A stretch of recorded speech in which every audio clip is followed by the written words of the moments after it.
ഉരുൾപൊട്ടൽ ദുരിതം അനുഭവിക്കുന്ന വയനാട്ടിലെ ജനങ്ങൾക്ക് ഇരട്ടി ദുരിതമായി കവർച്ചാശ്രമം. വീടുകളിൽ നിന്ന് സാധനങ്ങൾ മോഷണം പോകുന്നതായി പ്രദേശവാസികൾ വേദനയോടെ പറയുന്നു. ദുരിതത്തിൽ മുങ്ങിയ നിസ്സഹായ മനുഷ്യരിൽ നിന്ന് പോലും മുതലെടുപ്പ് നടത്തിയ ചില മനുഷ്യർ കൂടി ആ ദുരന്ത ഭൂമിയിലുണ്ടെന്ന വാർത്തകളാണ് ഇപ്പോൾ പുറത്തുവരുന്നത്.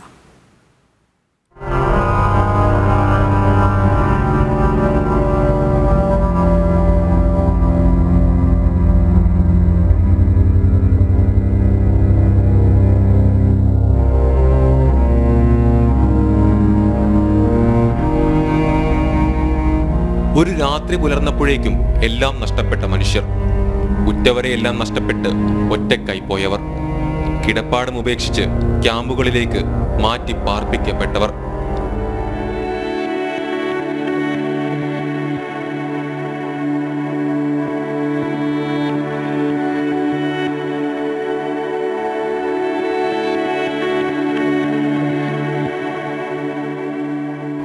ദുരന്തം ബാക്കി വെച്ച മനുഷ്യരെ നമ്മൾ ചേർത്തു പിടിക്കും.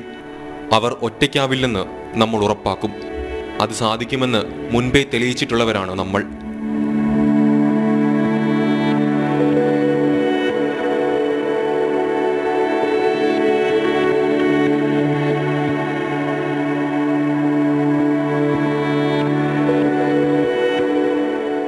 പക്ഷേ ഇരട്ടി ദുരിതമാകുന്നത് ചില മനുഷ്യരായാലോ? ദുരിതത്തിൽപ്പെട്ട നിസ്സഹായ മനുഷ്യരെ മുതലെടുക്കുന്ന ചിലരും ആ ദുരന്ത ഭൂമിയിലുണ്ടെന്ന് തിരിച്ചറിയുകയാണ് നമ്മൾ. ദുരിതം മൂലം ഉപേക്ഷിച്ചു പോകേണ്ടി വന്ന വീടുകളിൽ നിന്നും സാധനങ്ങൾ മോഷണം പോകുന്നത് അവർ വേദനയോടെ പറയുന്നു. ഇഷ്ടംപോലെ ആൾക്കാരെ കറങ്ങി നടക്കുന്നുണ്ട്. കുട്ടികളെ ഉണ്ടിപ്പറ്റി അടക്കം പൊളിച്ചിട്ടൊക്കെ കൊണ്ടുപോകുന്ന പറഞ്ഞാൽ എന്ത് മനുഷ്യന്മാരാണ്. എന്റെ പെങ്ങളെ വീട്, ഇതാകന്റെ വീട്, എല്ലാ വീടും ഇതെടുക്കണം. രക്ഷാപ്രവർത്തകരുടെ വേഷത്തിലെത്തുന്നവരാണ് ഇതിന് പിന്നിലെങ്കിലും രക്ഷാപ്രവർത്തകരിൽ ഒരാളെ പോലും കുറ്റപ്പെടുത്താനോ വാക്കുകൾ കൊണ്ടുപോലും വേദനിപ്പിക്കാനോ അവർ തയ്യാറല്ല. എന്നാൽ ഇപ്പോൾ ഇത് ചെയ്യുന്നവരെ മനുഷ്യരെന്ന് വിളിക്കാനാകില്ലെന്നും അവർ സങ്കടത്തോടെ പറയുന്നു. അങ്ങനെ രക്ഷാപ്രവർത്തകരെ നമ്മൾ അങ്ങനെ അടച്ച് ആശ്രയിക്കാൻ പറ്റില്ല. അവരാണ് നമ്മൾ ഈ പ്രളയം നടന്ന സമയത്ത് ഓടിയെത്തി എല്ലാ സാധനങ്ങളും ചെയ്തു തന്നെ. പക്ഷേ ഈ രക്ഷാ വോളണ്ടിയേഴ്സിൻ്റെ ഒരു കോട്ട് ധരിച്ചിട്ട് ഇതിൻ്റെ ഉള്ളിലുള്ള മനുഷ്യൻ ആരാന്ന് നമ്മൾ അറിയുന്നില്ല. ഇപ്പം അത് ചെയ്യുന്നവനെ മനുഷ്യനെന്ന് വിളിക്കാൻ കഴിയില്ല. കാരണം വെച്ചാൽ കണ്ണിച്ചോരല്ലാത്ത ഒരാൾ എന്നല്ല, മനുഷ്യനെ അല്ല അവന്.